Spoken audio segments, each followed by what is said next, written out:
ഉള്ളിനുള്ളിൽ അക്ഷരപ്പൂട്ടുകൾ ആദ്യം തുറന്നു തന്നു.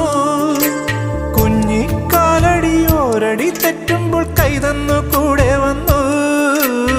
ഉള്ളിനുള്ളിൽ അക്ഷരപ്പൂട്ടുകൾ ആദ്യം തുറന്നു തന്നു. കുഞ്ഞിക്കാലടിയോരടി തെറ്റുമ്പോൾ കൈതന്നു കൂടെ വന്നു.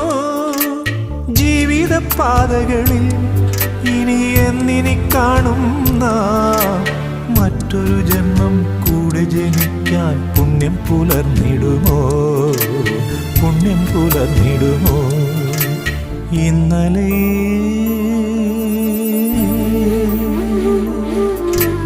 ഇന്നലെ എൻ്റെ നെഞ്ചിലെ കുഞ്ഞു മൺവിളക്കൂതിയില്ലേ, കാറ്റൻ മൺവിളക്കൂതിയില്ലേ? കൂരിരുൾ കാവിൻ്റെ മുറ്റത്തെ മുല്ല പോലൊറ്റയ്ക്കുമെന്നില്ലേ?